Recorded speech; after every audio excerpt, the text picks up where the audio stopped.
Kalau dulu kita itu memang sudah memulai dengan apa namanya, mengadakan sesuatu secara online. Dulu pun kita sebenarnya sudah memulai itu gitu. Tetapi khusus untuk yang hasil pertanian, biasanya kita memilih langsung belanja ke pasar atau ke supermarket. Jarang kita menggunakan secara online, betul tidak? Misalnya kita belanja sesuatu yang ada di pasar, kita pakai market lain gitu kan, jarang ya. Jarang, betul. Ya, lebih suka untuk direct atau ketemu langsung dengan penjualnya. Dan eranya bangsa Indonesia adalah tawar-menawar dan silaturahmi sekaligus, begitu ya. Nah, tapi kemudian berubah frontal dengan adanya situasi pandemi ini. Nah, ini di dalam kacamata agribisnis, maka sebenarnya juga akan merubah rangkaian kegiatan dari tingkat produsen sampai ke konsumen, betul nggak? Kalau dulu kan kita melihatnya bahwa kita tahunya barang itu tersedia di pasar, kita memilih sesuai dengan kualifikasi kita, demikian ya. Nah, tetapi kalau sekarang ketika dari sisi agribisnis, maka akan terjadi perubahan margin yang sangat berbeda dari tingkatan di tingkat produsen sampai kepada usernya langsung atau konsumen yang paling akhir, yaitu pemakai langsung, ibu-ibu rumah tangga, ataupun sampai pada tahapan di atasnya, retailernya ya. Nah, ini sangat menarik, terutama kalau kita melihat dari kasusnya untuk pertanian, peternakan, dan perikanan. Ternyata kalau peternakan dan perikanan, seperti yang dibahas di sebelumnya, mempunyai tren yang sama. Sebenarnya kebutuhan orang itu yang menjadi skala priority, sehingga memang selalu tersedia, dan perbedaan untuk kenaikan harganya juga tidak tinggi. Tetapi di horticulture atau hasil pertanian yang dikonsumsi dalam waktu yang singkat karena masa panen yang singkat, karena sifatnya adalah perishable, maka mempunyai dampak yang sangat nyata terhadap perubahan ini. Nah, maka kalau kita lihat itu di slide itu kelihatan pada food supply chain-nya. Ya. Nah, di food supply chain-nya kalau kita melihat dulu, kita mungkin tidak banyak berpikir pada storage, ya, atau warehouse. Ya. Juga kita tidak berpikir kepada handling dan processing center itu yang kemudian berdampak pada price atau harga di produk akhir, ya kan? Nah, tapi kalau sekarang maka kita mulai berpikir bahwa ternyata kalau kita lihat di slide berikutnya, nah itu akan kelihatan sekali bahwa di tingkat produsen, next. Nah, di tingkat produsen itu sendiri pun sudah mengalami suatu perubahan yang frontal. Misalnya saja di sini saya gambarkan salah satu ilustrasi di produk peternakan, ya. Nah, misalnya di produk peternakan itu kalau pada saat dulu mungkin membeli dog atau DOC, ya, atau DODAP, atau apa yang sekarang itu yang bibit yang untuk jago super, ya, itu mudah didapat. Karena apa? Karena tenaga kerjanya juga masuk semua, ya.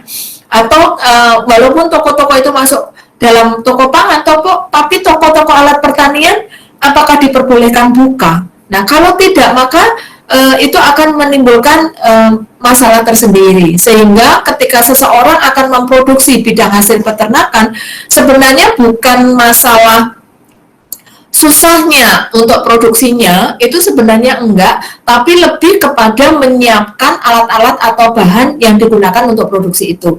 Demikian juga kalau kita bicara mengenai pertanian, maka di sini kalau kita lihat kesulitannya sebenarnya adalah mendapatkan benihnya.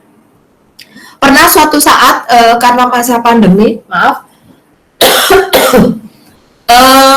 untuk memberikan sebuah kegiatan, saya mencoba untuk menumbuhkan sayur sendiri di halaman.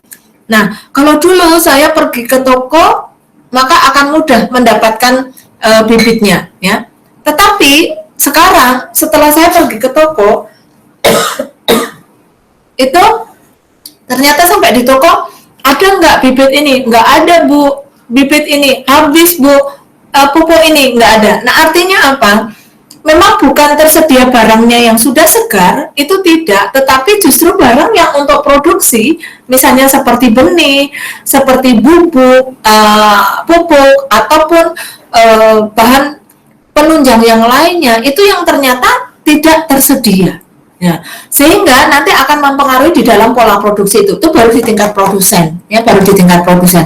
Nah, kemudian kalau ditanya kenapa sih kok bisa nggak ada bibit ini, kenapa nggak ada bibit? Iya Bu, soalnya memang dari sana itu pengirimannya agak lama, karena orang yang bekerja di bidang itu sedikit. Nah, artinya adalah di dalam rangkaian produksi itu sebenarnya tidak di faktor prosesnya itu sendiri, tetapi lebih kepada sarana prasarana untuk proses itu berlangsung. Nah, demikian juga kalau saya lihat di peternakan itu juga sama, ya. Nah, tidak semua toko itu bisa buka pada hari di mana orang membutuhkan itu, gitu. Misalnya beli pakan, beli peralatan pertanian. Nah, peralatan pertanian tidak termasuk pada toko persediaan pangan, maka ada pembatasan di bidang itu. Untung kalau di Kalimantan Barat enggak ya, nah, tidak. Tetapi di beberapa daerah lain yang mengalami proses PSBB, maka ini akan menjadi kesulitan tersendiri. Nah, maka ini yang saya sampaikan, mungkin akan sangat berbeda gambarannya untuk di Kalimantan Barat dengan di tempat-tempat yang lain, ya. Maka kalau kita lihat berita-berita itu akan berbeda. Tetapi apakah benar di Kalimantan Barat itu sudah berdampak? Saya mengambil pada salah satu berita yang disampaikan oleh Dinas Tanaman Pangan di Kalimantan Barat. Boleh di next slide-nya.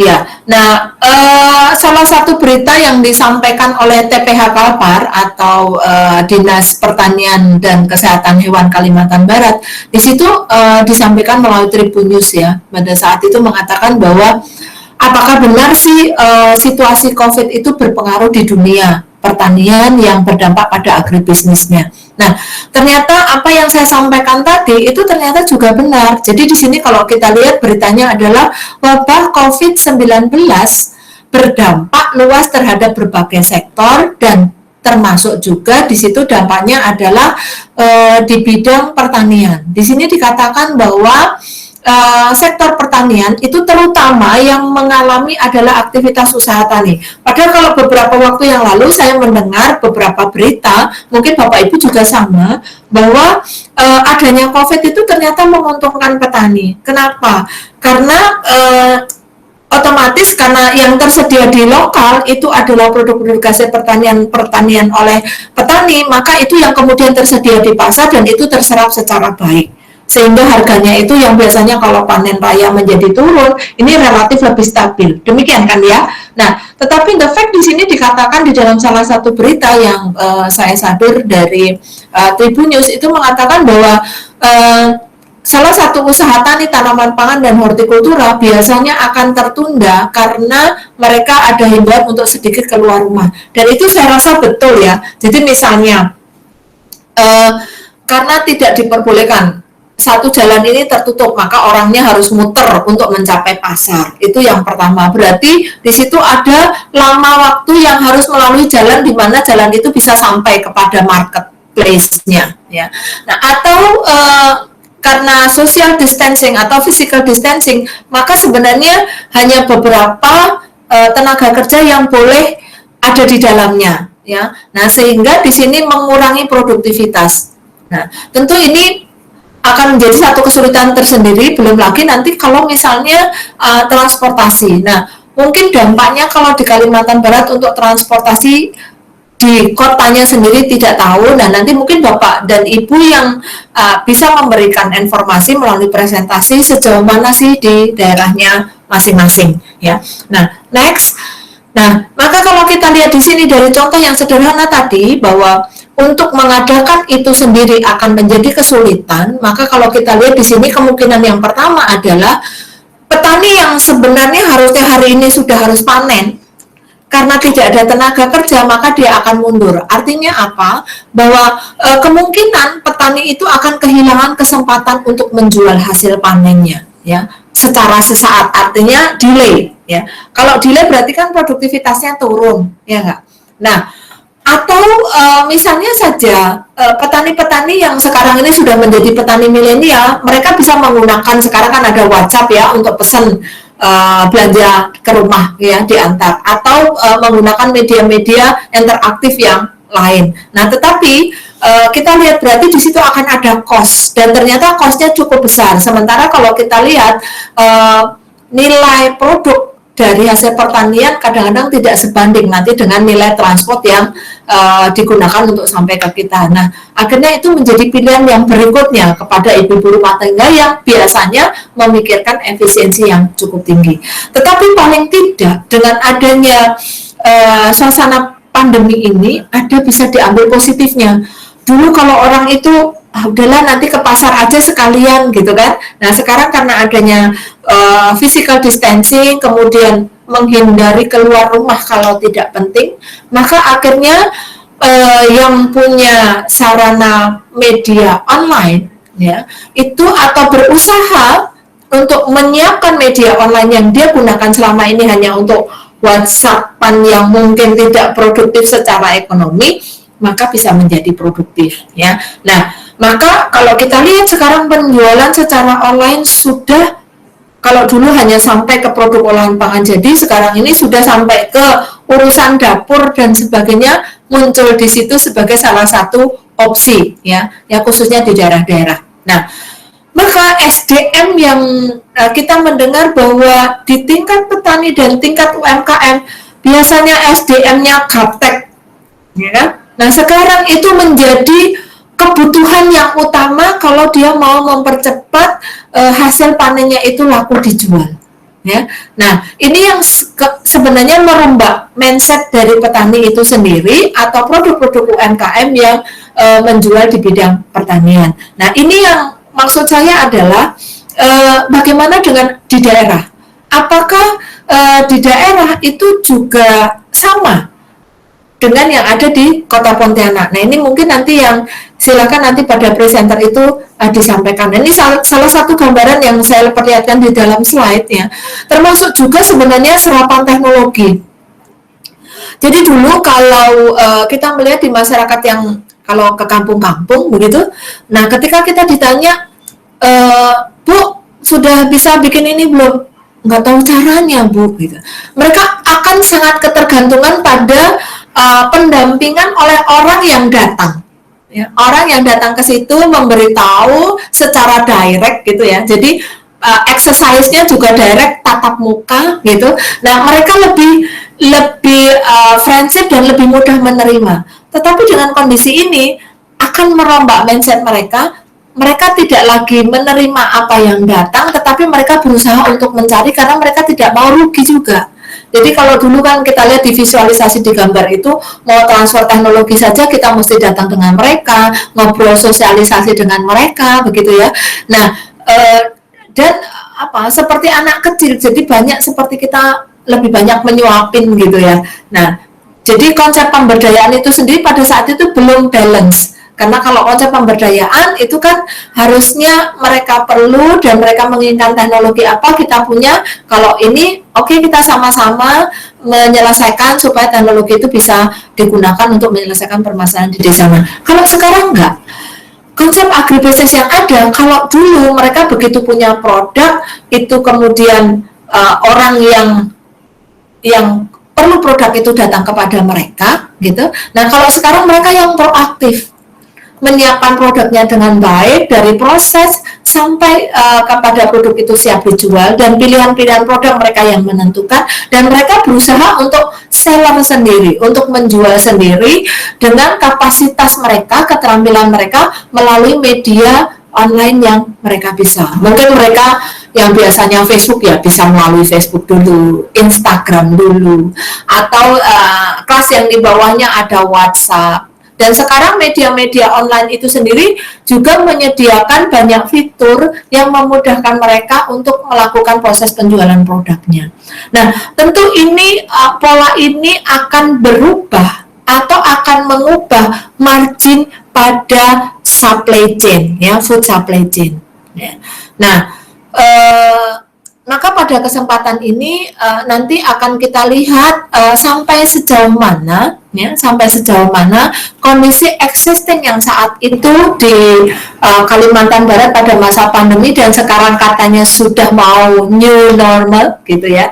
Nah, mudah-mudahan itu bisa menjadi informasi pada kita semua di siang ini dari dua presenter yang akan menyampaikan untuk tahapan yang nanti akan disampaikan pada siang ini.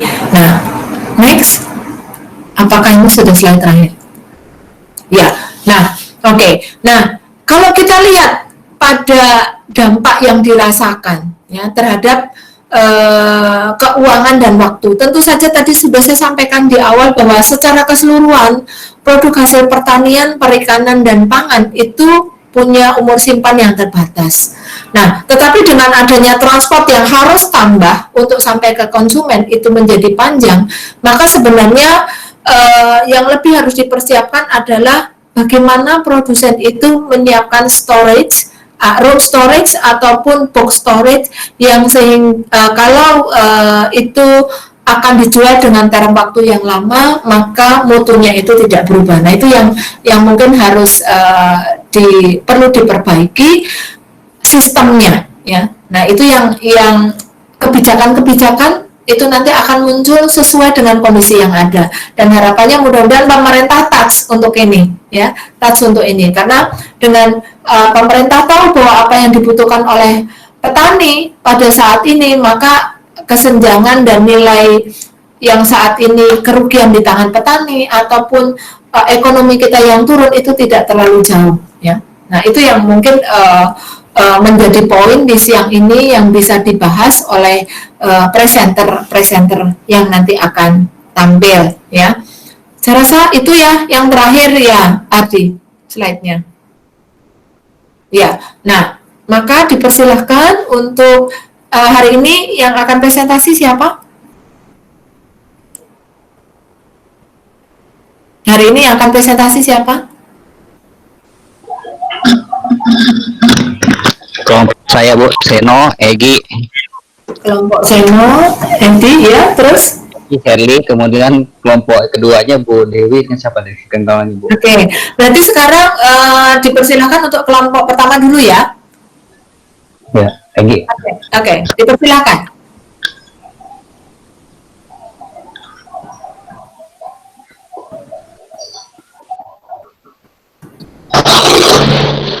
Baik, selamat siang, Bu. Selamat siang.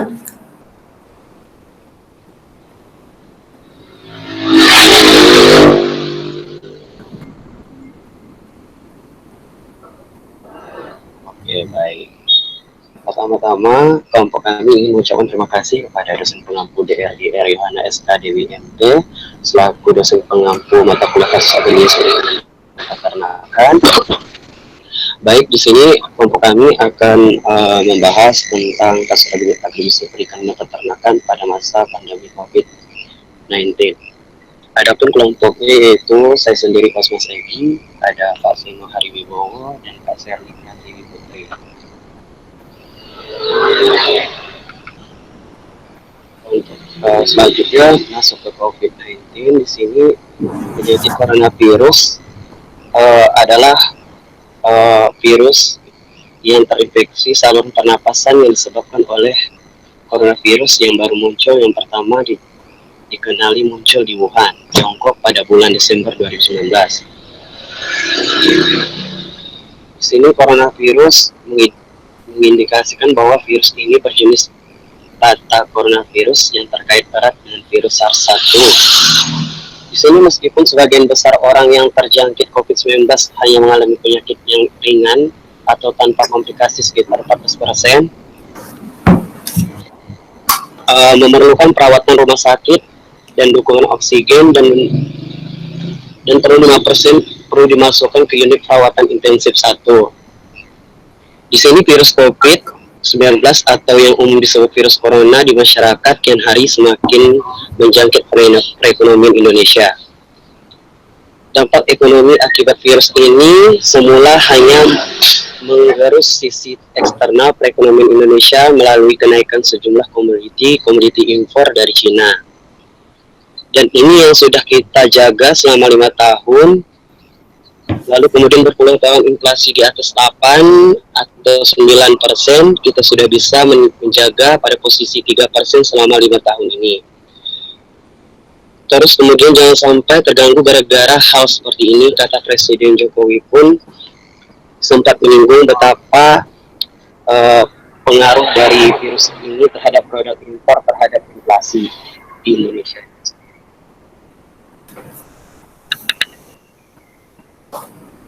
Terus prosedur impor sini untuk komoditi bawang putih yang sangat rumit juga menyumbang angka inflasi yang cukup tinggi. Di sini harus adanya relaksasi impor, baik harus pemerintah menetapkan tarif ataupun tarif maupun dilihat sesuai yang kita butuhkan sekarang ini. Di sini Pak Presiden juga memerintahkan untuk Kementerian Perdagangan memastikan agar suplai untuk barang konsumsi gula konsumsi dalam kondisi aman apabila bulan puasa tiba tak sampai 2 bulan lagi. Ini urusan seperti bawang putih, daging, gula jangan sampai membuat masyarakat khawatir.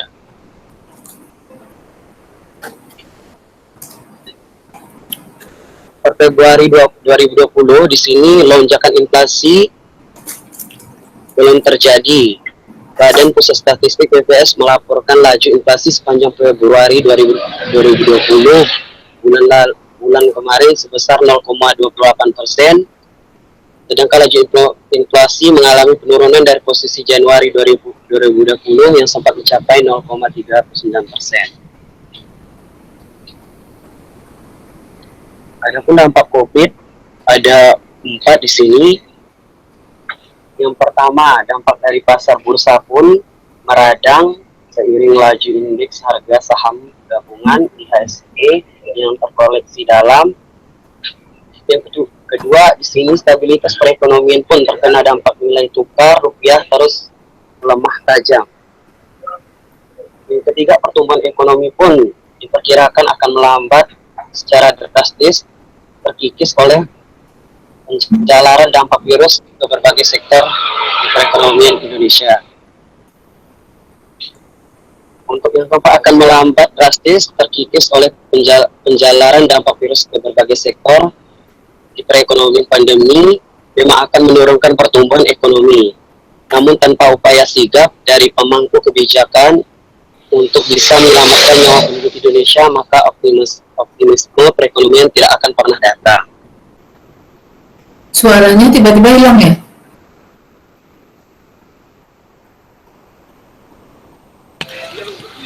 Iya Bu, suaranya nggak ada tuh.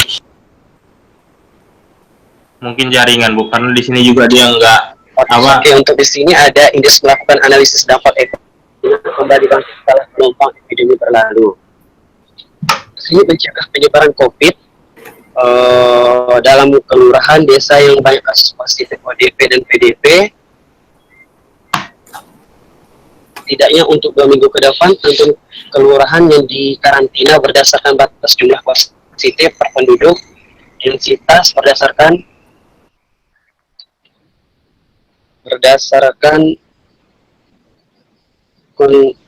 konsensus ahli epidemiologi.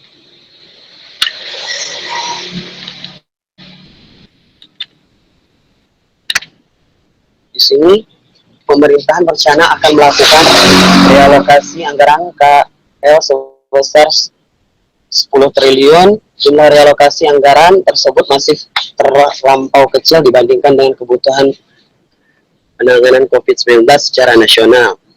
Di sini kebutuhan relokasi anggaran tersebut harus diprioritaskan pada upaya pengadaan untuk alat rapid test, pelaksanaan tes massal corona, alat pelindung diri ADV untuk petugas medis, pengadaan tempat tidur di kamar rumah sakit, kamar petugas medis, obat-obatan, dan lain sebagainya. Perhelatan dan akan menurunkan daya beli masyarakat akibat konsumsi barang yang semakin hari semakin menurun. Jika shock berasal dari sisi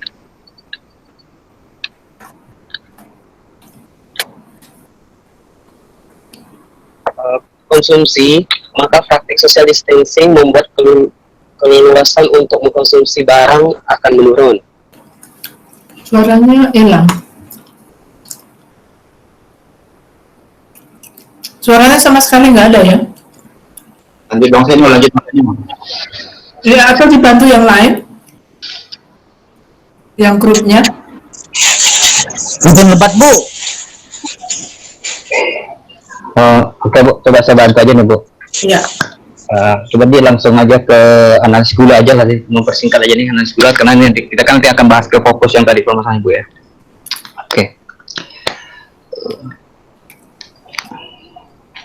Oke, terus deh, oke.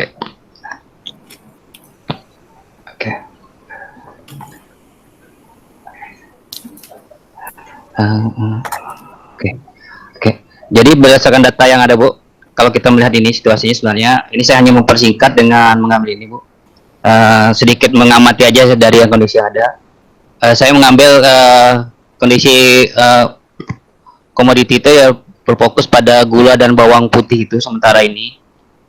Sesuai dengan statement daripada Dinas Perindustrian dan Perdagangan Kalimantan Barat oleh Bapak Samuel itu menyatakan bahwa kebutuhan gula kita sendiri itu 2.000 ton per bulan.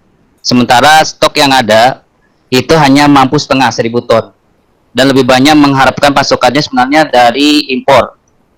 Kalau kondisi yang ada sekarang ini kan jelas gula-gula yang masuk dari pasar-pasar liar seperti dari Malaysia segala macam ini otomatis sudah terjadi penutupan.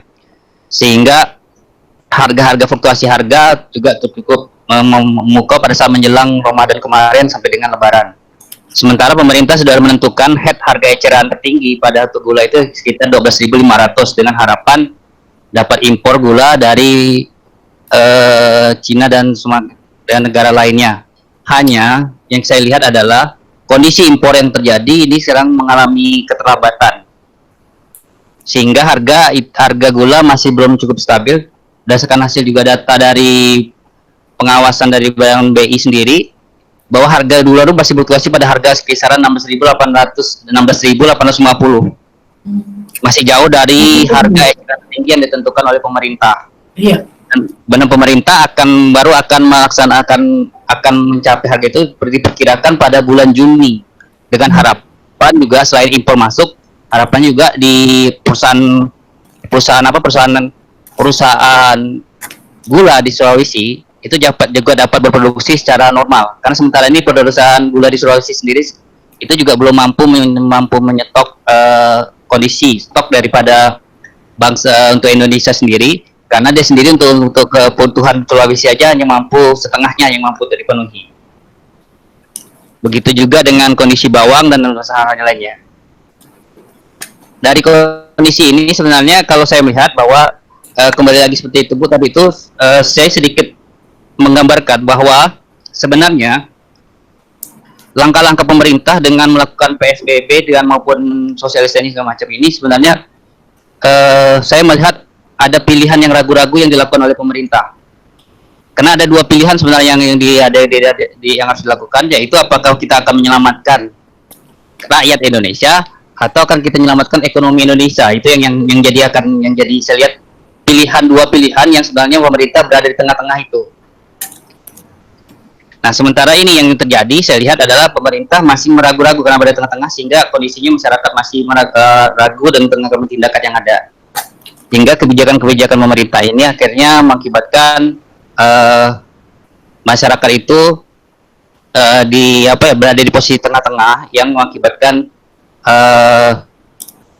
sebenarnya perubahan perilaku yang ada di sini saya melihat bukanlah campur tangan dari pihak pemerintah, tetapi lebih cenderung pada kondisi sosial ekonomi dan kemasyarakatan yang ada. Mereka yang melakukan pergerakan sendiri, bukan melalui kebijakan pemerintah.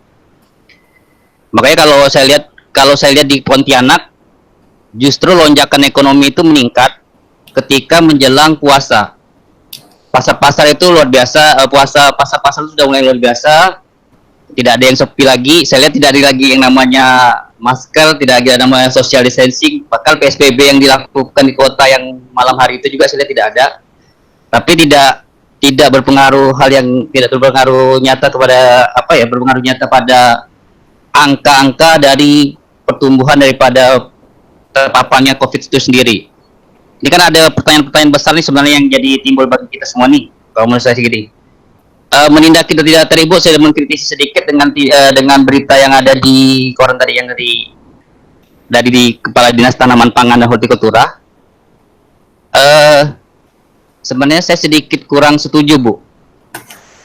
Nanti silakan kalau mengkritisi sama-sama, karena saya yakin kawan juga ada yang mengetahui dengan itu.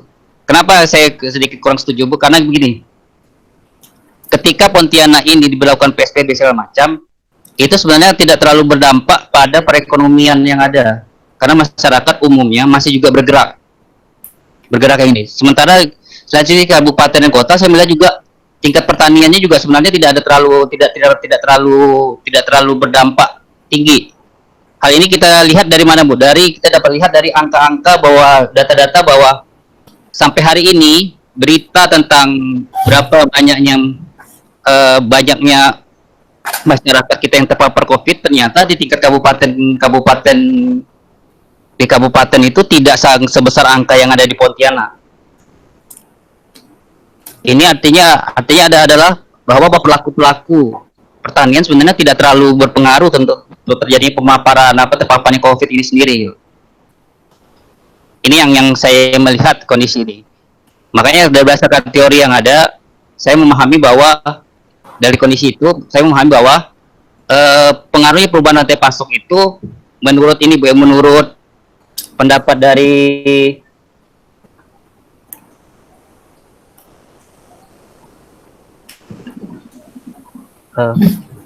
bentar.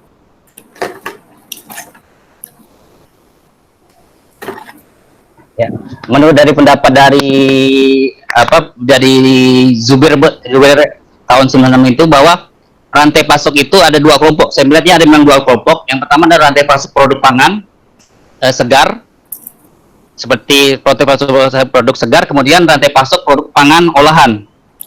Kalau dari pemaparan yang tadi itu, Bu, maka saya mengatakan bahwa kita perlu ada mengelompokkan dua tadi itu, antara produk pangan segar maupun produk pangan olahan. Produk pangan segar ini biasanya bentuk sayuran segar, kemudian bunga-bunga atau buah-buah. Yang secara umum memang rantai pasok ini meliputi petani, pengepul, ke grosir ke eksportir, pengecer, dan toko-toko. Nah, pada dasarnya kalau di kelompok pertama ini, yang segar ini, persoalan yang pertama itu pada karakteristik itu pada proses utamanya adalah penanganan, penyimpanan, pengemasan, dan pengangkutan, terutama perdagangan kalau yang sehat, karena dia tidak dalam bentuk kemasan jadi. Berbeda dengan kelompok daripada produk olahan. Kalau kelompok olahan, ini lebih cenderung kepada produk-produk pangan yang memiliki nilai tambah yang tersendiri. Ini dia kendalanya pada pengemasan, kemudian pendinginan, yang seperti Ibu katakan, seperti ada cold storage segala macam. Ini kecenderungan pada produk olahan, karena sebagai bahan dasar untuk olahan lanjutan. Nah, ini yang saya lihat kondisi yang kita kelompokkan dulu seperti itu. Sehingga kita dapat melihat bahwa peta di Kalimantan Barat ini sendiri, saya melihat sebenarnya, saya yakin nanti kawan-kawan tuh pasti bisa memaparkan kondisi kecekamannya, malasnya petani kita berproduksi itu bukan karena faktor daripada COVID ini, Bu, tapi karena lebih kecenderungan pada faktor isu terpapar yang sebenarnya bagi masyarakat tuh tidak ada kepastian dari angka-angka itu, dan tidak ada kepastian.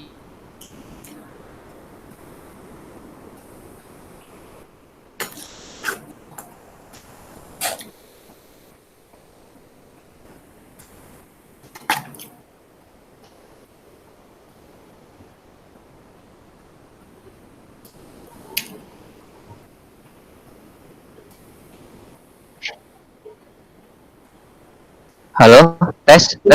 Ya. Pak, sudah Pak. Oke. Ya, ayo, Bro. Ayo. Berarti dari tadi udah kedengar aja, Bu. Saya ulang nih. Ada sekitar beberapa. Oke.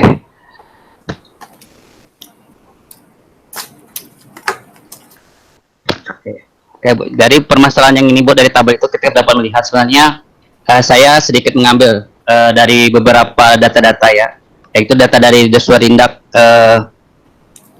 Dinas Perindustrian dan Perdagangan yang seperti kemarin dikeluarkan oleh statement oleh kepala dinas sendiri, bahwa kebutuhan gula di Kalimantan Barat itu sekitar 2.000 ton per bulan. Sementara stok yang kita punya itu hanya 1.000 ton per bulan. Dan asupan yang kita harapkan itu berasal dari impor, Bu, ataupun distribusi dari provinsi lainnya. Kendala yang terjadi, saya lihat dari data yang ada bahwa kondisi existing yang ada adalah Sulawesi sendiri masih kendala dalam mengimpor dalam memenuhi pasokan gula di Kepulauan Sulawesi sendiri. Karena ada beberapa perusahaan Sulawesi sendiri yang mengalami operasional yang terkendala karena posisi tadi yang adanya kebijakan pemerintah PSBB dan social distancing ini, sehingga ada beberapa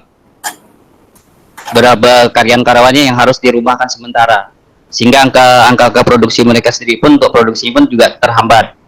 Nah, harapan kita adalah penyelesaiannya adalah melalui impor. Ternyata impor gula kita juga terhambat dan baru status stabil pada bulan akhir Mei dan bulan Juni. Sementara pemerintah juga sudah mengeluarkan kebijakan bahwa harga eceran tertinggi head gula yaitu dengan harga 12.500. Dan hasil pemantauan sementara di pasar, rata-rata juga harga gula itu di provinsi lain ini di atas 12.500, sehingga tidak memenuhi ada ketentuan head yang ditentukan oleh pemerintah. Nah, ini sebenarnya kendala-kendala yang ada. Kemudian yang kedua, saya melihat bahwa saya boleh langsung fokus ke Kalimantan Barat aja, Ibu, sesuai dengan kita tema tadi itu. Saya melihat bahwa gini, kondisi existing yang ada terjadi adalah ketika kondisi distribusi pasokan bahan pangan ke provinsi-provinsi lain itu terbatas karena angka-angka stok produksi yang terbatas, maka banyak kebijakan pemerintah melakukan dengan cara mengimpor untuk menutupi kekurangan tersebut. Dan ini solusi-solusi yang saya lihat selalu dilakukan pemerintah. Tapi akibat dari ini saya tidak melihat dampak yang lebih kepada masyarakat, Ibu, dampak yang lebih kepada masyarakat. Karena pada saat pemerintah melaksanakan kondisi impor, pemerintah sendiri terkendala dengan kondisi finansial negara, di mana angka pendapatan negara tidak berputar atau tidak meningkat, tapi justru ada pengeluarannya lebih meningkat. Ditambah lagi dengan alokasi dana-dana yang akan dialokasikan kepada dana kesehatan.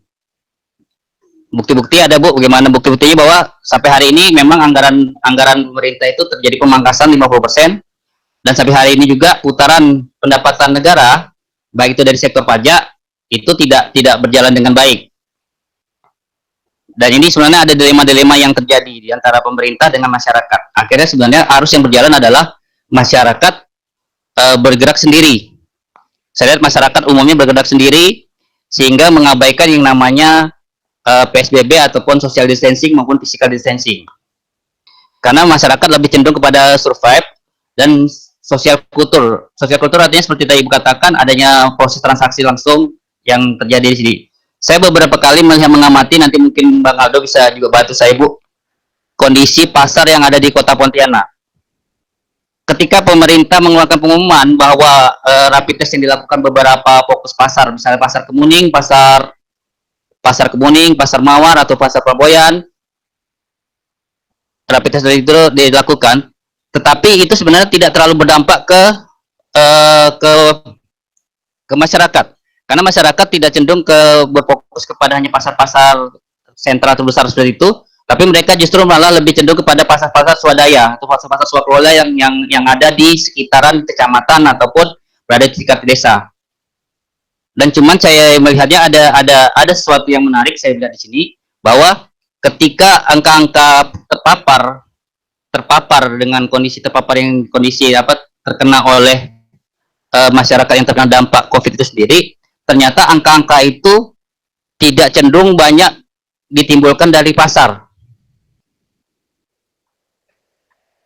Contohnya di Pasar Kemuning kemarin dikatakan bahwa ada satu penjual reaktif, tapi kondisinya ketika kita di angka-angka itu sendiri tidak masuk kepada kondisi bahwa barang itu berpengaruh pada kondisi sakit, pada kondisi sakit akibat COVID, tidak terlalu diamkan. Bahkan kemarin menjelang Lebaran ada kasus misalnya tiba-tiba ada satpam di Flamboyan meninggal karena serangan jantung. Ada itu diindikasikan bahwa itu adalah merupakan terserangnya COVID-19, tapi ternyata katanya serangan jantung. Dan itu juga tidak terlalu berpengaruh ke masyarakat. Bahkan saya lihat di pasar-pasar lainnya, pasar Kemuning, kemudian di pasar tengah, semacam itu masyarakatnya tetap mudah dan tidak berpengaruh dengan kondisi itu. Karena mereka melihat angka-angka media massa yang disampaikan sampai hari ini itu masih angka-angka yang masih kondisinya tidak maya, tidak nyata bagi mereka. Itu sehingga mereka melakukannya itu proses sendiri. Kemudian berkaitan dengan itu juga statement yang dikeluarkan dari saya mengkritisi sendiri sedikit tentang statement yang dikeluarkan oleh tadi yang disampaikan oleh Kepala Dinas Tanaman Pangan Hortikultura itu, Bu. Sebenarnya begini, saya melihat tidak sepenuhnya bahwa pertanian kita ini terhambat karena berdampak pada COVID-19. Mudah-mudahan nanti kawan-kawan dari kawan-kawan penyuluh yang ada di sana silakan aja nanti bisa mengkritisi. Kenapa tidak berdampak, Bu? Karena saya melihat tidak ada angka-angka yang pasti menyatakan bahwa petani kita itu umumnya terpapar COVID-19 sehingga dia tidak bisa berproduksi. Tapi mereka berada cenderung adanya ketakutan, tekanan dari informasi media massa bahwa ini ada yang nanti kena COVID bisa ini semacam atau soalan PSBB itu aja sih, Bu. Dan itu saya tidak melihat angka-angka itu sebenarnya. Sehingga masyarakat tani kita sebenarnya sekitar itu ada kecenderungan tuh ragu untuk berproduktivitas. Ditambah lagi kalau saya jujur, umumnya masyarakat tani Kalimantan Barat untuk berproduksi itu tergantung dari distribusi atau bantuan pemerintah. Ketika distribusi bantuan pemerintah itu terhambat karena ada pemangkasan sana sini segala macam, itulah yang membuat mereka sendiri itu karena udah biasa dengan tergantung dengan bantuan, pola bantuan, sehingga mereka tidak bisa memacu beraktivitas lebih tinggi. Mungkin kondisi ini saya berharap kawan-kawan bisa mengkritisi atau tidak ya, tapi ini pandangan saya seperti itu. Sehingga akhirnya ada kecenderungan malas. Kedua, saya juga melihat bahwa angka-angka yang disampaikan untuk lahanan stok, kondisi stok pangan Kalimantan Barat sendiri itu tidak cenderung kepada angka-angka produksi sendiri, angka-angka produksi atau panen sendiri, tapi pada cenderung pada ke dampak ke ekonominya yang banyak dilihat. Padahal kalau kita lihat pemerintah ini mampu untuk mengakomodir pemerintah daerah Kalimantan Barat untuk mengakomodir pasar-pasar daripada pada produsen yang ada itu untuk bisa mendistribusikan bahan itu dengan cepat, mungkin akan lebih baik. Karena saya melihat juga di kabupaten kota itu, terutama kabupaten itu tidak terlalu berpengaruh pada proses pasar yang kita melihat adanya proses online. Karena saya melihat aplikasi online itu sendiri, Bu, pasar-pasar online itu tidak bisa mengakses di kabupaten. Ada bisa mengakses melalui aplikasi, tapi tidak bisa mengakses persiapan dari fasilitas pengantarnya atau distribusi transportasinya. Sebagai contoh mungkin kalau saya di Kuburaya mesan ada di online, beberapa online di aplikasi, saya lihat di kelompok tani itu ada beberapa aplikasi tentang pasar-pasar segar. Ketika saya memesan pasar-pasar segar itu ternyata itu melalui proses pengiriman lewat Tiki JNE. Jadi artinya ada proses waktu yang panjang yang jadi. Padahal itu benar produk segar, Bu. Berdasarkan teoritis rantai pasok, kita menyatakan bahwa ada dua kelompok rantai pasok pertanian, yaitu kelompok bahan segar dan sama kelompok bahan olahan. Kalau kelompok bahan segar itu sendiri, itu akan dipengaruhi oleh proses penanganan, proses pemasaran, maupun proses produksinya sendiri kalau yang segar. Tapi kalau untuk yang proses olahan, itu kecenderungan persoalan yang ada pada proses penanganan pasca panennya. Misalnya dengan kostoret, penyimpanan, kemudian pergudangan, itu yang bermasalah di situ karena bahan-bahan itu bentuk olahan. Nah, ini yang kita lihat. Perubahan rantai pasok inilah yang akibatnya karena ada proses tekanan dari pemerintah dengan adanya PSBB ini, Makanya masyarakat lebih cenderung mencari mana-mana yang langsung penjual langsung ke produsen langsung yang terjadi. Contoh, kalau saya pribadi sini, saya aja contoh pribadi Bu. Contoh, saya pasti takut Bu. Jujur aja saya takut kalau bahas belanja di pasar Pelabuhan atau di pasar Mawar atau pasar Kuning. Tapi saya membutuhkan sayuran segar. Dan saya belanja ke warung-warung terdekat dengan saya yang ada jual yang ada jual sayuran segar. Dan mereka sendiri saya tanya pada warung-warung segar tersebut bahwa mereka sendiri beli itu di pasar Pelabuhan. Artinya saya lihat tidak ada proses hal yang berpengaruh di dalam ini. Berarti itu sebetulnya rantai-rantainya tetap berjalan. Sekali contoh saya coba dengan pemesanan online. Tadi saya katakan pemesanan online, ternyata pemesanan online saya melihat marginal harga itu lebih tinggi lagi, karena sekarang diberlakukan oleh ketentuan yang pemerintah keluar bahwa pasar online itu dikenakan pajak 10%. Kita bayangkan Bu, harga pokoknya, kemudian marginal harga pokok, kemudian harga ongkos kirim, kemudian ditambah lagi dengan pajak sebesar 10%. 10%. Berarti ini artinya yang bisa melakukan fasilitas ini adalah masyarakat yang memiliki ekonomi ke atas, yang dia sendiri takut dengan kondisi yang namanya COVID kan gitu Bu. Iya.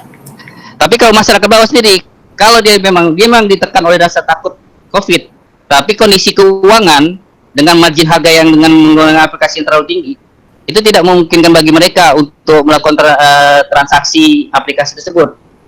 Lebih cenderung mereka melakukan transaksi langsung, pergi ke tempat-tempat di mana ada produk-produk segar tersebut. Apakah itu melalui warung ataupun langsung melalui pasar-pasar sentral yang ada. Itu kondisinya sebenarnya seperti itu yang saya lihat. Jadi saya bisa melihat bahwa sebenarnya mekanisme yang ada di sini yang harus diperhatikan pemerintah adalah mekanisme ini sebenarnya seperti masyarakat itu bagaikan roda, kemudian ekonomi itu adalah rantainya, sedangkan pemerintah itu rantai apinya Bu. Roda ini harus berputar dengan cepat, sehingga kalaupun ada tekanan-tekanan seperti bentuk COVID atau semacam itu tidak akan masuk. Kalau kita bayangkan kalau roda yang putar cepat itu, kalau ada begitu ada tekanan kan pasti akan tertepiskan Bu, karena putaran roda tadi. Nah, kita sendiri kalau sampai hari ini saya melihat betul seperti disampaikan salah satu dosen pertanian juga Bu, sudah menyampaikan bahwa sampai hari ini sebenarnya pembahasan kita itu hanya dibahas pada ekonomi, tetapi tidak melihat angka-angka pasti, angka produksi pasti yang ada di masyarakat. Makanya sebenarnya kalau saya jujur statement itu bahwa pengaruh kepada pertanian ini agak ada pertanyaan besar bagi saya sebenarnya Bu. Mungkin nanti Pak Slamet juga bisa menjelaskan sebenarnya ini Pak Slamet yang ada di Mumpawa atau Pak Levi yang ada di Bengkayang Bu.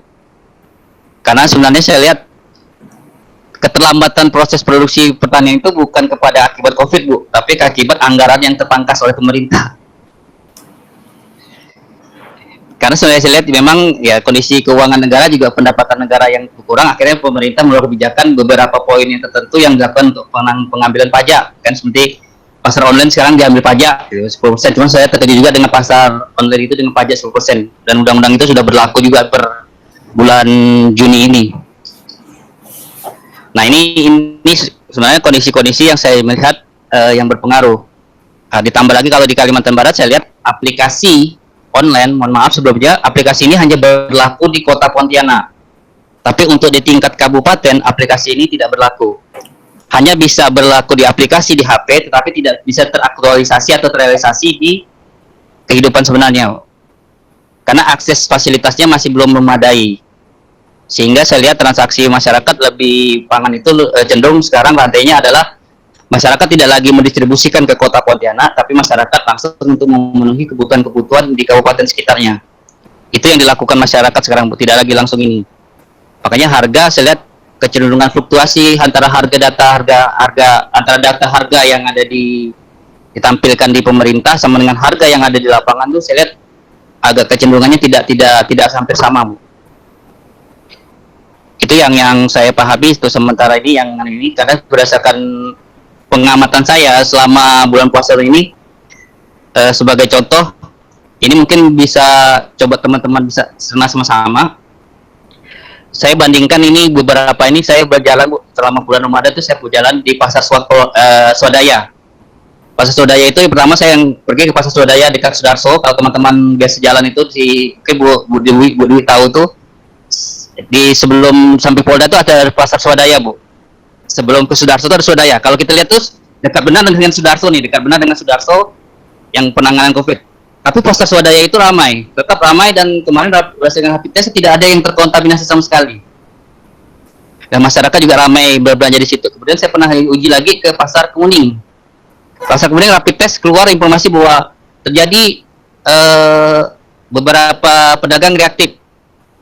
Tapi hari H-3 saya lihat orang masih juga ramai belanja di sana. Dan saya lihat tidak ada angka yang terpapar melonjak terlalu jauh sampai dengan 14 hari Lebaran ini. Jadi saya melihat sebenarnya kondisinya adalah mungkin betul COVID-19 itu tidak berpengaruh pada daerah tropis yang mana penyinaran mataharinya bisa 12 jam. Tapi kalau misalnya kita melihat di kondisi Wuhan, kondisi di mana itu kan daerah-daerah yang mengalami penyinaran matahari itu tidak sampai dengan 12 jam. Hanya saya melihat bahwa tergantung daripada individu itu atau tergantung diri kita bagaimana bisa memanfaatkan sinar matahari itu.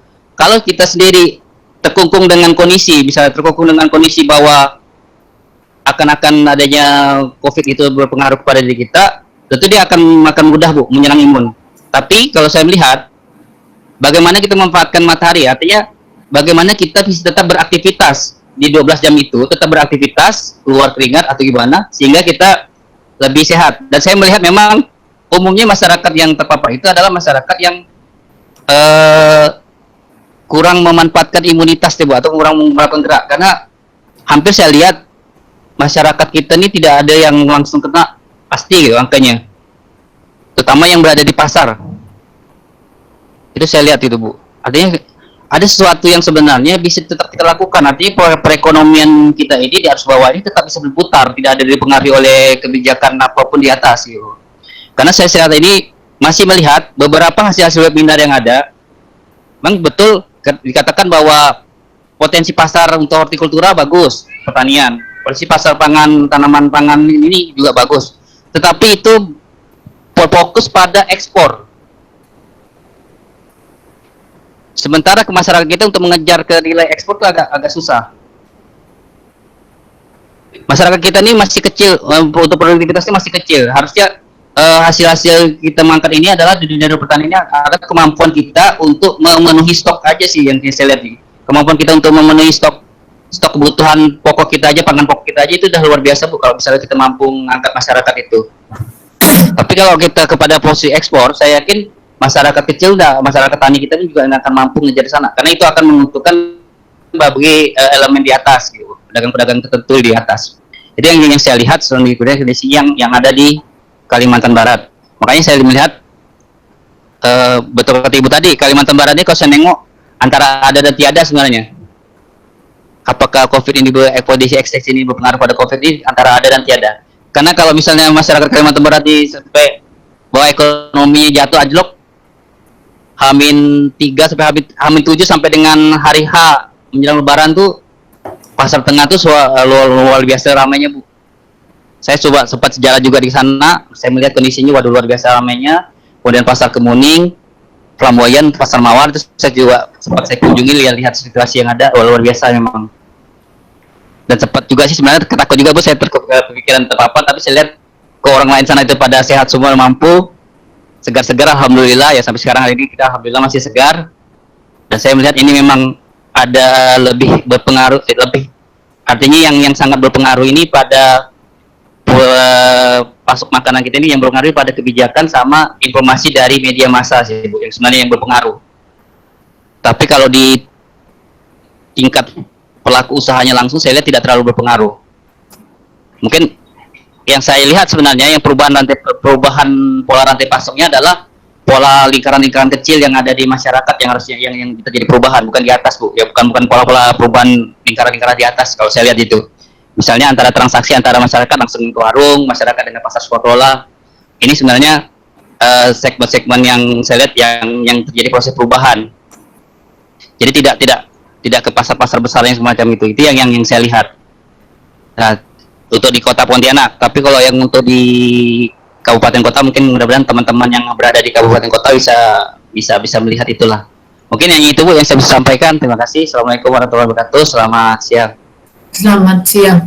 Ya, ini untuk materi ini kan ada 2 kelompok nih.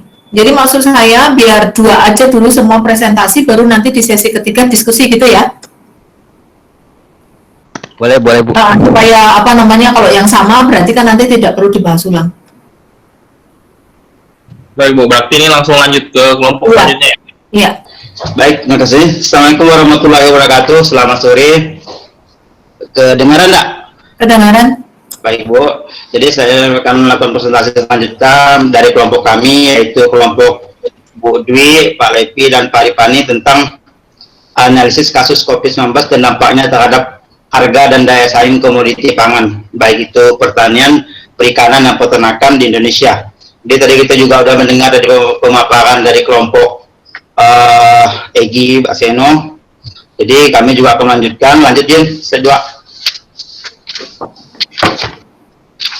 Jadi kami mulai dengan beberapa pemaparan dari berita-berita yang sering kita dengar di media, baik itu sosial maupun media sosial, media surat kabar. Jadi memang khusus untuk pertanian memang yang paling jelas atau terkena dampak memang beberapa produk, terutama itu gula pasir, bawang putih, dan juga baik produk peternakan dan perikanan. Jadi memang semuanya itu adalah produk-produk pokok atau bahan pokok yang memang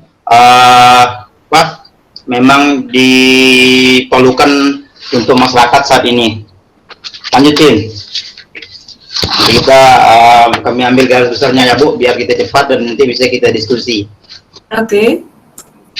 Jadi ini juga pola distribusi utama perdagangan bahan pokok. Jadi ada beberapa komoditas yang kami ambil contoh seperti cabai, gula pasir, minyak goreng, bawang merah, beras, daging, serta ayam atau telur. Karena memang produk-produk inilah yang yang memang saat ini dampaknya bagi masyarakat itu sangat besar. Jika memang dari produk-produk ini ketersediaannya di lapangan itu berpengaruh atau berkurang, maka akan menimbulkan gejolak bagi masyarakat. Nah, jadi ketersediaan pasokan bahan pangan, lanjutin slide ketiga. Ketersediaan pasokan bahan pangan ini ambil contoh seperti persediaan beras.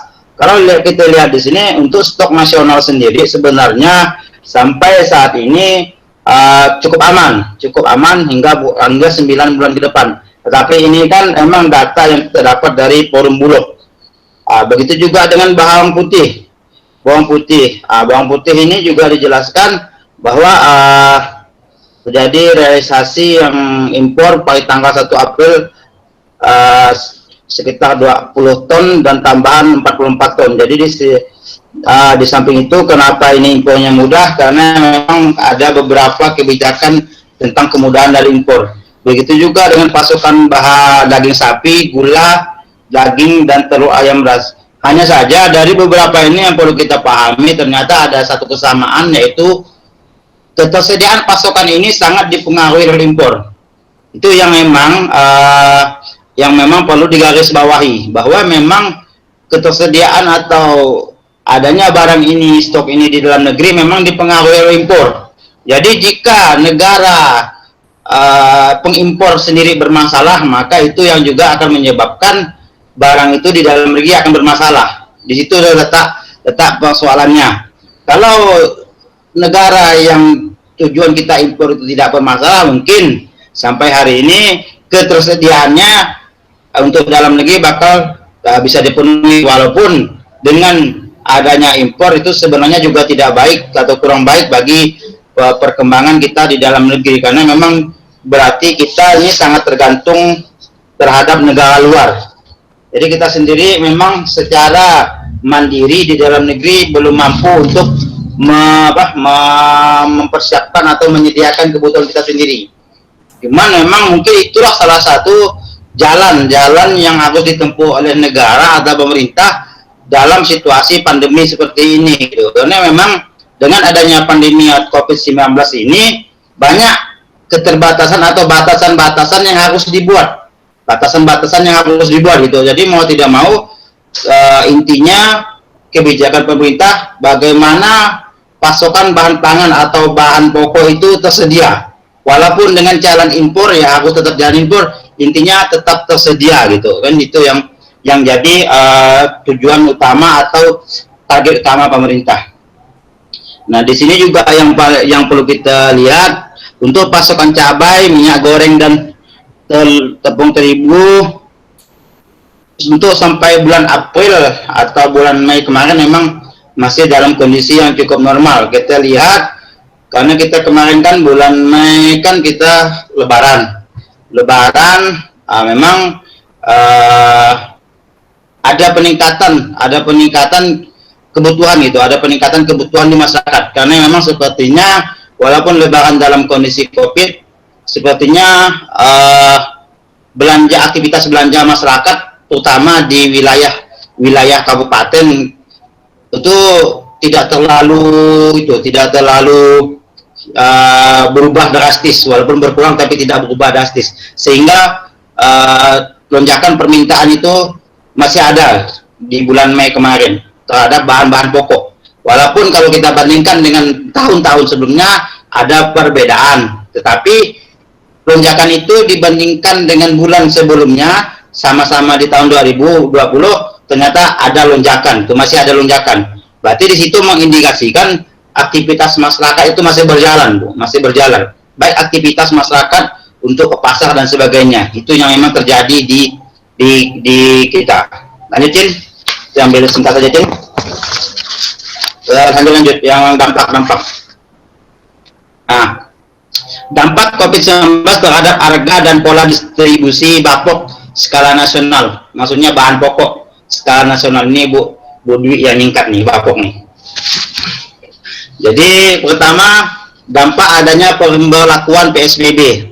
Pemberlakuan PSBB di beberapa daerah berpotensi sedikit memperlambat distribusi pasokan bahan pangan, walaupun tidak ada pembatasan dalam pergerakan.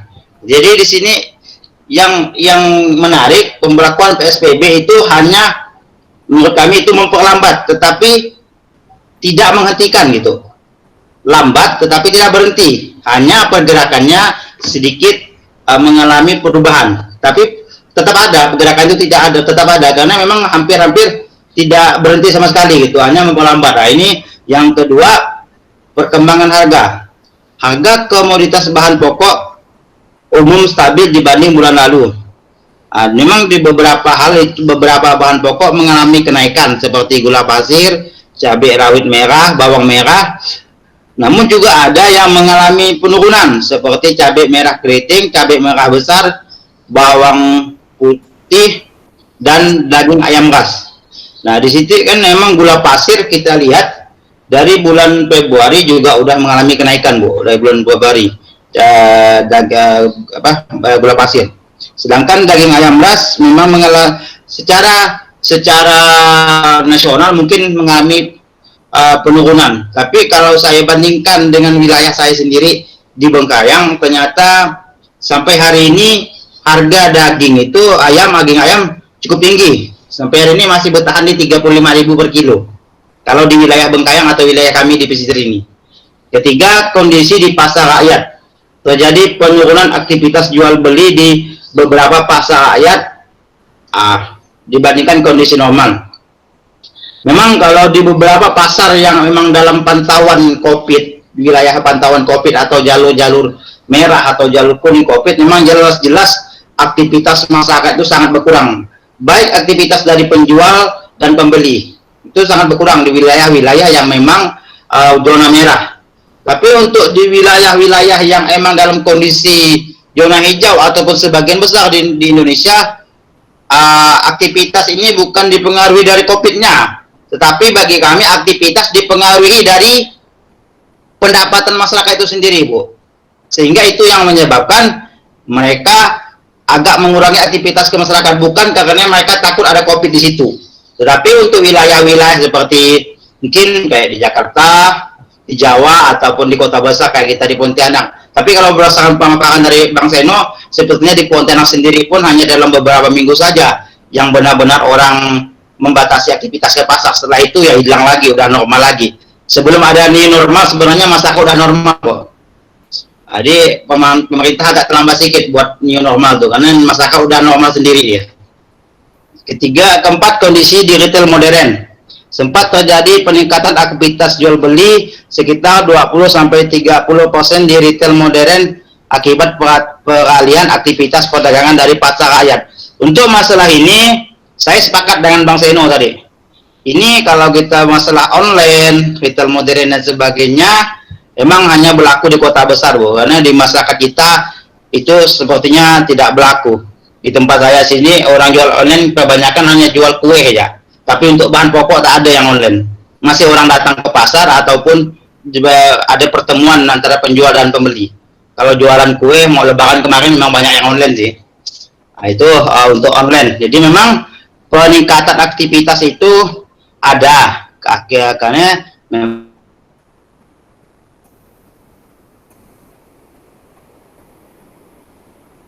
sampai wilayah kita di kabupaten atau perdesaan ternyata tidak terlalu yang seperti itu tidak terlalu mempengaruhi aktivitas masyarakat. Ini dampak. Lanjutin. Nanti untuk setengah jalan nanti Bu Dewi yang melanjutkan ya. Nah, ini kami lihatkan perkembangan harga pangan COVID-19. Nah, ini sepertinya ini kita bisa lihat ternyata kayak beras itu stabil dari Januari sampai Mei. Bawang merah terjadi sedikit peningkatan, begitu juga bawang putih terjadi penurunan. Cabai merah sepertinya berfluktuasi, cuman sampai Mei sepertinya harganya agak mengalami penurunan. Ini perkembangan harga pangan sama COVID-19 di bulan Januari sampai bulan Mei.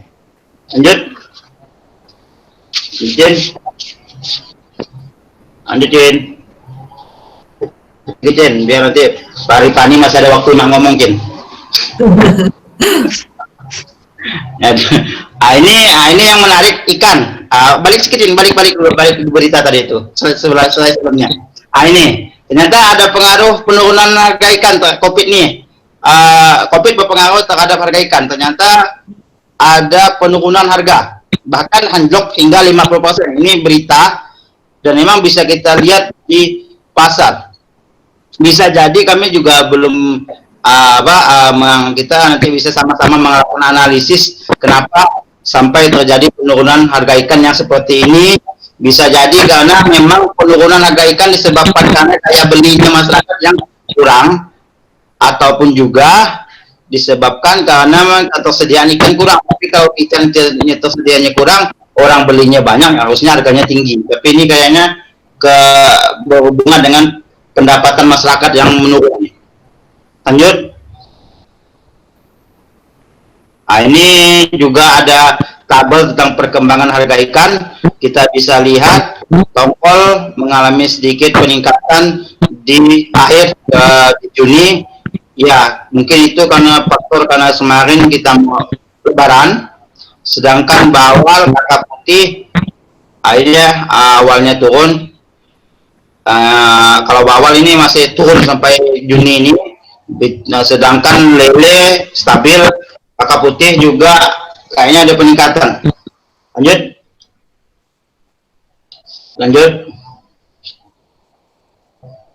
Ini bisa dilihat kawan-kawan, bisa dilihat di materi, di mana perkembangan tabel ini bisa kita lihat. Ternyata yang perlu kita pahami di sini, perlu kita bahas, kenapa bisa terjadi seperti ini gitu. Ternyata berfluktuasi. Ada yang turun, ada yang naik, ada yang turun. Kalau kita lihat, lanjutin di slide-nya ada salah satu penyebabnya kenapa harga ini. Kalau kita lihat ini penurunan harga ini dikarenakan adanya pembatasan atau lockdown di beberapa negara tujuan ekspor. Ini mungkin salah satu penyebab turunnya harga ikan bagi ikan yang memang diperuntukkan untuk ekspor, seperti kerapu, kakap, ataupun jenis-jenis ekspor, sehingga yang menyebabkan turun karena ada pembatasan di negara-negara tersebut. Nah, ini, tapi jika itu adalah produk ikan, itu adalah produk untuk konsumsi dalam negeri, maka bisa jadi menyebabkan menurunnya harga karena memang daya beli masyarakat sendiri itu yang menurun gitu. Kalau ini kan karena adanya pembatasan di luar negeri. Jadi nanti setelah ini Bu Dwi bisa lanjutkan Bu Dwi ya. Mungkin kedalamnya nggak ada. Jadi mungkin sedikit saya tambahkan. Saya tadi menarik yang ingin sebagai informasi saja Bu sebelum saya lanjutkan ke Bu Dwi. Seperti yang Ibu sampaikan di berita dari kementerian dari berita di bahwa adanya aktivitas masyarakat atau petani yang terbatas akibat dari COVID. Kalau saya boleh sampaikan sedikit informasi dari wilayah kami, wilayah Bengkayang, sebenarnya saya sepakat dengan Bang Seno itu sebenarnya tidak terlalu terjadi sebenarnya. Contohnya apa? Di Bengkayang ini jadwal tanam untuk padi, untuk padi lah, untuk gadu ini sebenarnya tidak terlambat itu, sesuai dengan jadwal. Apa itu mengindikasikan apa? Itu mengindikasikan bahwa aktivitas petani sawah itu tidak terganggu oleh COVID. Sehingga begitu juga dengan tanaman lain seperti hortikultura dan sebagainya, jadwal tanamnya tidak berubah, tidak mengalami perubahan gitu. Sesuai dan juga luas tanam juga tidak mengalami penurunan yang drastis. Hampir mendekati seperti normal katanya. Itu indikasinya apa? Itu mengindikasikan bahwa aktivitas petani di lapangan atau di lahan itu tidak mengalami perubahan, tidak mengalami tidak berubah karena adanya COVID. Jadi adanya kegiatan social distancing atau pembatasan itu saya katakan tidak terlalu berlaku bagi petani di pedesaan. Itu yang memang perlu saya juga tidak tahu untuk wilayah lain, tapi saya lihat di wilayah Bengkayang khususnya di kecamatan dekat saya sini ada 3 kecamatan, ternyata aktivitas masyarakat di sawah atau di kebun atau di pasar dan sebagainya itu tidak terlalu berpengaruh adanya social distancing. Kita tinggal lihat nanti 3 atau 4 bulan ke depan stok pangan di Kalpar ini bagaimana gitu. Apakah stok pangan di Kalpar itu mengalami penurunan, kekurangan, atau masih bisa memenuhi kebutuhan? Kalau memang bisa memenuhi kebutuhan, bukan mengindikasikan bahwa luas tanam yang ada itu hampir seperti normal. Kalau luas tanam yang ada hampir seperti normal, berarti aktivitas masyarakat di lahan itu berjalan seperti biasanya. Oke, untuk sampai slide ini saya lanjutkan nanti Bu Dwi yang lanjutkan. Terima kasih Bu Dwi. Terima kasih Pak. Baik, saya teruskan. Sebelumnya saya pengen menjelaskan terkait tadi yang terkait dengan grafik, baik itu dari bahan pangan maupun ikan, itu adalah harga di pasar Pelamboyan yang saya dapatkan dari Dinas Pertanian Kota Pontianak dan juga dari harga pangan ID. Itu sebagai contoh, jadi di situ dapat dilihat tadi bahwa ketika memang dalam skala nasional itu cukup berdampak, tapi ternyata ketika kita lihat data di Kalimantan Barat, khususnya di Pontianak, ternyata itu nggak cukup berdampak, sebenarnya tidak terlalu berdampak. Kemudian terkait dengan harga ikan di sini yang saya kasih tadi contohkan itu adalah harga ikan di Kayong Utara, itu memang dia anjlok sekitar 50%. Itu sebagai contoh yaitu ikan kerapu, karena memang ikan kerapu memang salah satu komoditas ikan ekspor seperti itu. Tapi ketika mungkin kita bisa lihat, tapi ketika ternyata ikan kerapu itu nyampe di Pontianak, kalau kita lihat di grafik, yaitu dari bulan Maret sampai Juni, kalau tadi di Kayong itu sampai dia anjlok sampai ke harga 7.000, ternyata di Pontianak masih cukup tinggi harganya, yaitu di kisaran 180-an lebih. Gitu. Terus lanjutin. Ini terkait dengan ikan, jadi hanya menambahkan aja. Terus kemudian kalau yang terkait jenis ikan yang lain tidak terlalu berdampak. Kemudian gimana terkait dengan sayur mayur, yaitu ternyata kalau ini di beberapa daerah itu balik lagi coba Cin ke berita tadi. Jadi kalau terkait sayur ini ternyata di beberapa daerah ini ada di Garut, itu karena stoknya meningkat, jadi petani kesulitan untuk menjual, jadi banyak yang busuk sayurnya. Kemudian kalau kita lihat di berita yang kemarin juga heboh, yaitu di Malang, itu sampai petani akhirnya membuang sayurannya itu ke sungai karena udah dikasihkan sebenarnya ke orang-orang yang lewat di jalan raya, tapi juga stok karena cukup meningkat, makanya itu sampai dibuang ke sungai. Kemudian ini ada yang menarik juga di sini kalau kita baca di berita bahwa ternyata kalau di Surabaya bahwa permintaan sayuran hidroponik itu tetap tinggi, jadi dia tidak terlalu berdampak. Mungkin kalau dari sini saya boleh menyikapi terkait dengan sayuran hidroponik, mungkin terkait dengan lifestyle masyarakat kita yang mungkin sebagian udah aware terhadap kesehatan, mungkin akhirnya ada memang beberapa yang berdampak akhirnya beralih ke sayuran yang sehat begitu. Terus lanjut, terus ternyata pada kalau kita lihat di berita di Flamboyan itu terkait dengan harga sayur mayur, ternyata belum ada gejolak harga. Seperti misalkan wortel itu masih, ini per April kemarin, jadi wortel masih sekitar 15.000, kemudian sawi putih masih 14.000, kemudian kentang juga 12.000. Kemudian menjelang Ramadan, harga sayur masih terpantau stabil. Naiknya sayur nih biasanya hanya dipengaruhi cuaca yang buruk, yaitu karena dengan adanya cuaca yang buruk itu membuat sayuran menjadi cepat busuk. Tapi kalau kita lihat sebenarnya dengan perjalanan sayur mayur semakin kemarin mendekati hari raya, itu khususnya wortel sampai melonjak sebenarnya ke harga 80.000 itu di pasaran per kilonya. Tapi kalau untuk jenis sayuran yang lain tidak terlalu berdampak. Oke, next.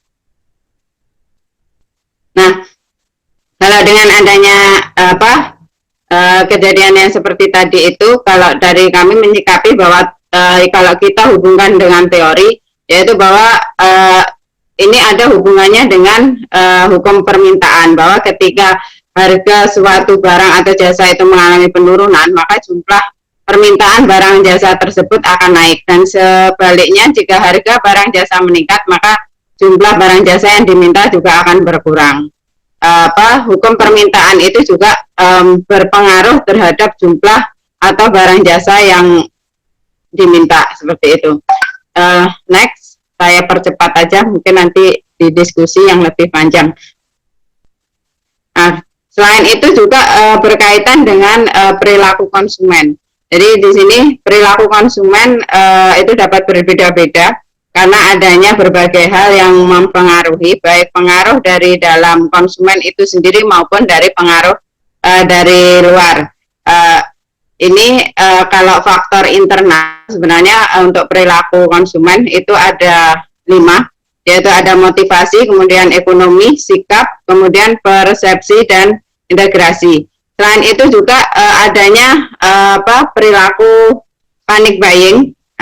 Ini kalau dari menurut Dr. Alvin Wicks, pakar perilaku manusia, itu menjelaskan bahwa 4 alasan orang melakukan panic buying sebenarnya adalah mode untuk bertahan hidup, kemudian juga efek kelangkaan, perilaku kawanan, dan juga rasa kontrol. Next. Kemudian juga kalau ini menurut Kotler, faktor utama yang mempengaruhi perilaku pembelian konsumen itu terdiri dari faktor kebudayaan, kemudian sosial, kemudian personal, dan faktor psikologi. Lanjut. Kemudian juga kalau dari kami juga mencikapi bahwa ini juga ada hubungannya juga dengan efek media. Jadi media ini akan memberikan efek tersendiri bagi konsumen. Tentunya sebenarnya kalau media memang selain dia memberikan efek yang positif, juga tentunya memberikan efek yang negatif. Tapi di sini saya mengambil contohnya, itu adalah contoh yang efek positif. Seperti contohnya yaitu misalkan jahe. jahe dipercaya mampu meningkatkan imunitas dalam melawan COVID-19. Akhirnya permintaan terhadap jahe menjadi meningkat. Jadi akhirnya petani diuntungkan untuk petani jahe. Kemudian juga terhadap jenis buah-buahan yang lain seperti yang kemarin yang dilakukan oleh dosen IPB yang telah melakukan penelitian bahwa jambu ternyata mampu untuk juga digunakan untuk sebagai penangkal COVID. Nah, seperti itu. Kemudian kalau saya melihat sebenarnya bahwa pada saat dan pasca COVID ini sebenarnya hortikultura yang mempunyai perspektif yang baik seperti untuk boost immunity seperti tadi untuk menjaga imunitas. Kemudian maupun karena orang sudah terbiasa dengan feel at home. Jadi dia udah nyaman untuk di rumah, jadi nantinya mungkin kedepannya juga bisa disiapkan terutama untuk mungkin yang prospek ke dunia usaha yaitu ke mungkin kemasan hortikultura mungkin dari sayur-sayur yang produk tersebut itu adalah siap untuk masak seperti itu. Lanjut. Next. Nah, kemudian dari adanya COVID-19 ini juga menimbulkan rantai nilai baru yang terbentuk. Kalau kita lihat bahwa rantai nilai yang lama itu dari petani ke pedagang kecil, kemudian ke pedagang besar, kemudian lanjut ke grosir, baru ke konsumen. Itu masing-masing ini ada bagiannya sendiri, yaitu misalnya di petani itu sebagai produksi, kemudian di pedagang nah, kemudian di pedagang besar itu sebagai packing, kemudian juga transportasi. Nah, nantinya bisa ketika nilai baru itu terbentuk, mungkin nanti bisa yaitu dari petani itu langsung ke konsumen akhir. Jadi karena dengan adanya pandemi COVID ini memungkinkan bahwa rantai nilai lama itu terganggu karena banyak pembatasan, sehingga banyak saluran distribusi yang otomatis terganggu. Jadi nanti akan membuka peluang rantai nilai yang baru. Lanjut. Kemudian di sini beberapa kebijakan sebenarnya yang sudah dilakukan pemerintah terkait dengan stabilisasi harga. Di antaranya yaitu menjamin ketersediaan pasokan barang pokok di masyarakat. Sebagai contoh yaitu penugasan terhadap BUMN kemarin ya karena gula yang memang harganya cukup tinggi di atas net yang jauh yaitu terkait dengan penugasan impor gula konsumsi sebesar 150.000 ton kepada Perum Bulog, kemudian PT RNI dan PT Perusahaan Perdagangan Indonesia masing-masing sebesar 50.000 ton. Kemudian juga adanya realokasi raw sugar ke gula kristal putih. Jadi ini untuk menangani kelangkaan gula kemarin. Next. Lanjut.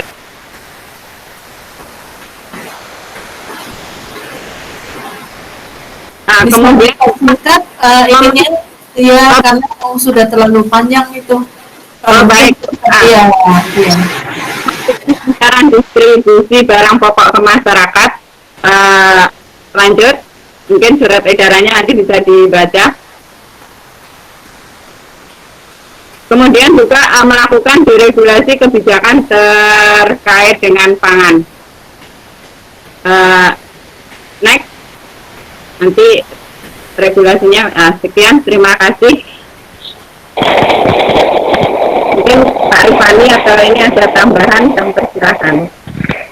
Boleh lah saya nambah sedikit. Jadi saya mau membenarkan apa yang sudah disampaikan teman-teman. Jadi kebetulan saya tugas rutin pergi ke pasar, terutama pasar Pelamboyan. Jadi kelihatan bahwa saya menyimpulkan dengan apa yang ada di dinamika 2 bulan ini, kelihatan tanda kutip warga Kalimantan Barat kayaknya sudah siap dengan adanya wabah ini. Jadi memang kalau situasinya yang kelihatan memang agak sepi, terus warung kopi memang kelihatan ini yang terdampak, tapi secara umum kegiatan sosial ekonomi kegiatan sedikit pengaruhnya.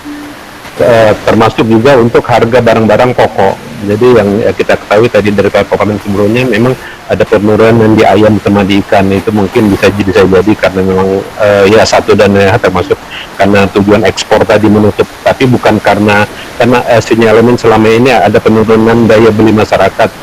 Padahal kenyataannya pasar-pasar yang selama ini eksis kelihatannya masih ramai, masih tidak ada kelihatan perubahan secara signifikan.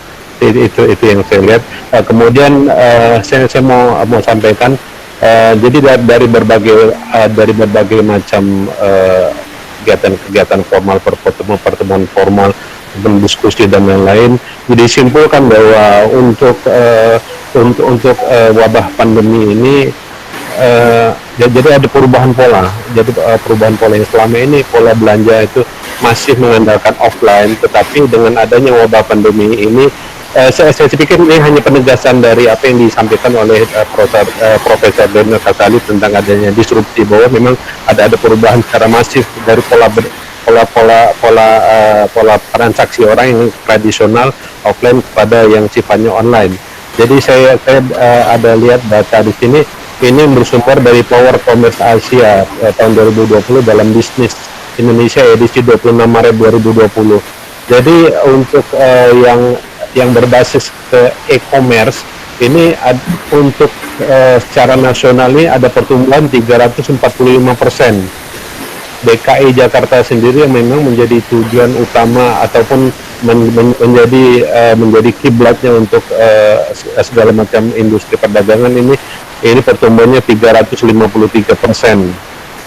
Paling tinggi adalah di Bali 475%. Kemudian saat ini industri kurir yang berfokus pada pengiriman paket secara cepat atau last mile delivery mengalami lonjakan pengiriman terutama pada komoditas pangan dan barang-barang kebutuhan pokok. Jenis barang yang mengalami peningkatan pengiriman diantaranya adalah produk makanan, sayur dan buah-buahan, alat kesehatan serta bahan kimia untuk cairan pembersih. Ini yang bersumber dari ePaper.business.com. Jadi saya sampaikan kembali bahwa kelihatan tanda kutip bahwa masyarakat Kalimantan Barat sudah siap dengan kondisi kayak gini. Dari info keterangan dari data juga menyebutkan tidak ada sehingga Kalimantan Barat ini menjadi daerah bukan termasuk daerah merah, sampai saat ini masih daerah kuning. Mungkin itu saja tambahan dari saya. Terima kasih. Setelah tadi di dalam perkuliahan kita melihat bahwa beberapa data menunjukkan pengaruhnya terhadap masa pandemi itu terutama adalah pada ketersediaan beberapa produk yang ada di daerah, karena memang keterbatasan di dalam transportasi dan sarana misalnya belum diperbolehkannya import.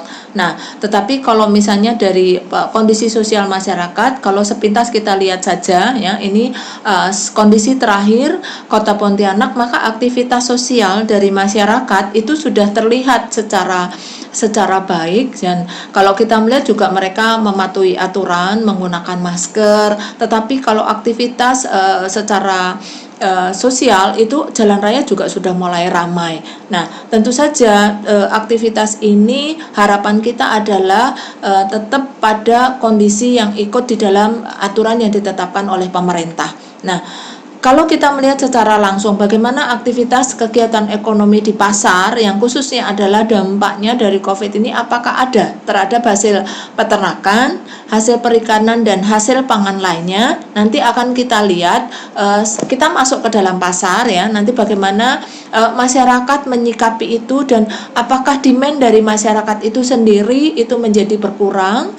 Nah, apakah mereka kemudian tidak membeli karena tidak mempunyai uang, ataupun mereka memikirkan untuk kebutuhan yang lain, atau mereka patuh dan mereka takut pergi ke pasar. Nanti kita lihat ya situasi pasar yang ada di salah satu pasar terbesar di Kota Pontianak, yaitu Pasar Flamboyan.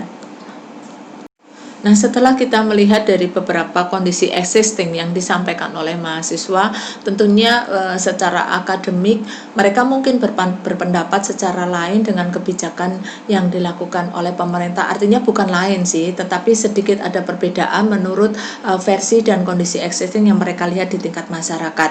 Nah, tentunya ini menjadi masukan besar pada para pemberi kebijakan bahwa masukan masyarakat menjadi lebih penting, dan Bapak Ibu sebagai mahasiswa S2 yang tugasnya juga mungkin di kantor itu juga menjadi salah satu karyawan pada salah satu dinas, ataupun tentu akan lebih baik kalau itu memberikan masukan kepada pimpinannya, sehingga nanti pada akhirnya sinkronisasi dari masyarakat kemudian pemberi kebijakan akan menghasilkan sebuah putusan-putusan yang baik untuk bangsa Indonesia ke depan.